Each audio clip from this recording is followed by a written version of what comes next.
It's nearly 800,000 people in America are experiencing homelessness. That's an all-time high as far as I know. There's something like 48 million Americans last year were battling what they now call substance use disorder. As far as like the statistic stuff, I'm not really confident in it. I know it more from the inside out. For a good amount of my life, I belonged to both groups, more of it to the addicted side. I was homeless on and off, but totaling a few years. And all of my friends, all of my peers belong to these groups. And that was my world. That's what my world consisted of. That's what our world consisted of.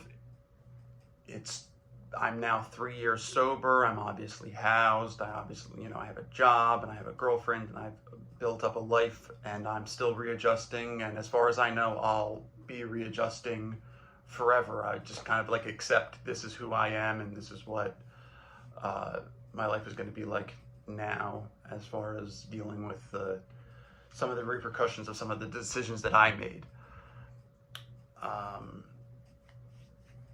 That world, it's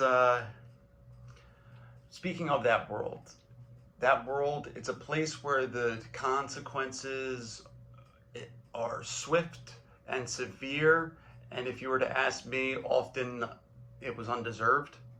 A lot of the times the repercussions for being homeless or being an addict or even mentally ill are often permanent, and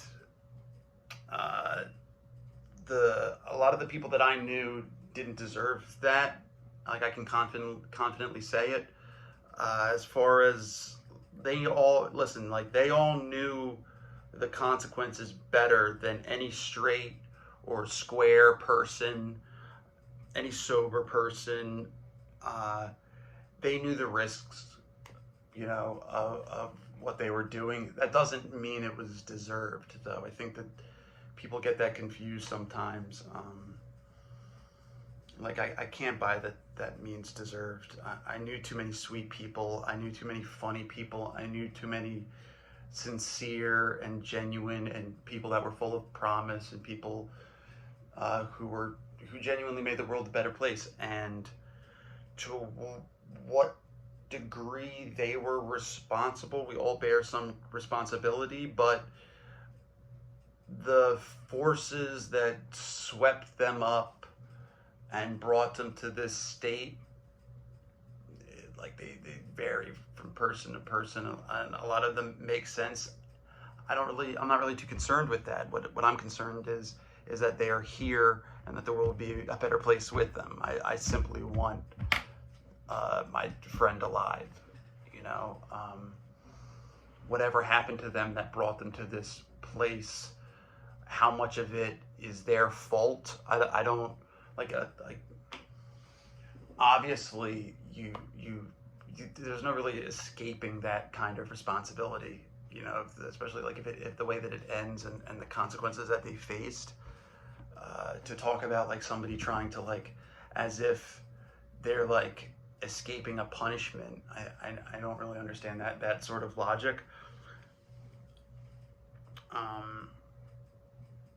Yeah, so they deserved better, and I love them, and I miss them.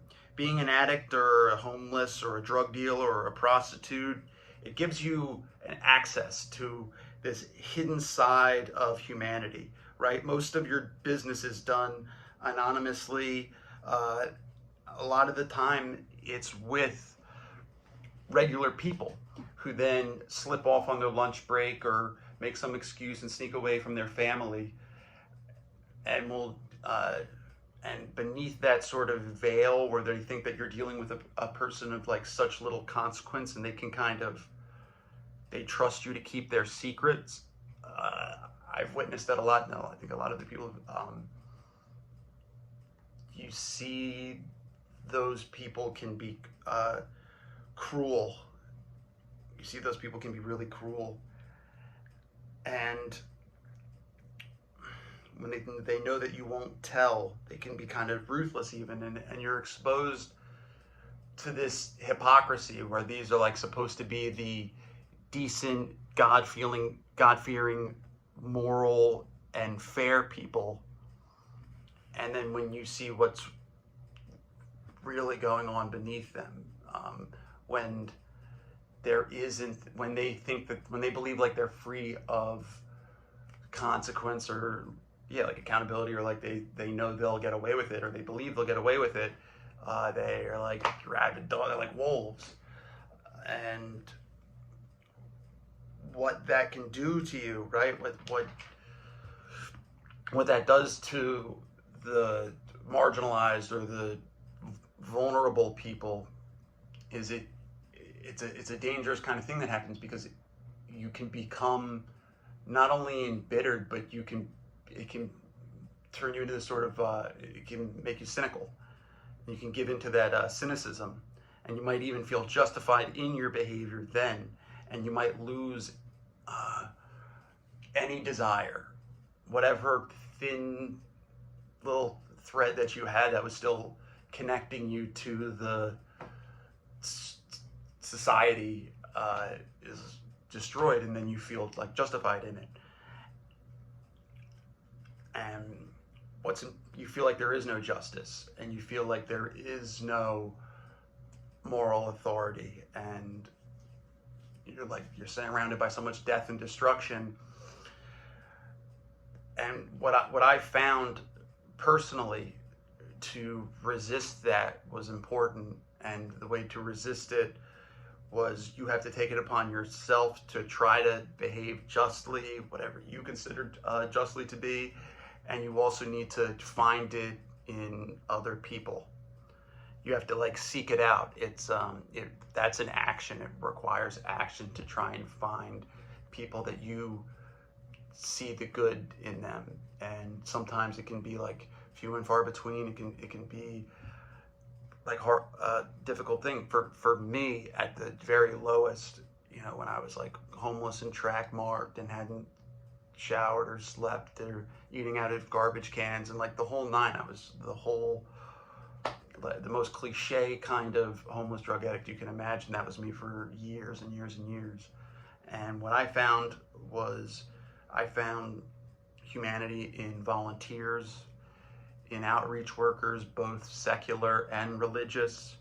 I found them in doctors. I found them in social workers. And I also found them in harm reductionists. And I even found goodness in those around me. I found goodness in the prostitutes, and I'm serious. In the prostitutes and in the drug dealers and in the other homeless people, there was like a sense of community. And not to say that it was like all sunshine and rainbows by any means, but there was certainly goodness that those people had held on to. And there was they had no obligation in that way. They weren't trying to like keep up appearances when they did behave like kindly or compassionately. Like that was, despite all of the destruction and the scarcity of that world, and they still were like able to share with one another and make sacrifices for another person. And I think that was like pretty important for me to get through those dark days. Yeah, so that's what I have for right now.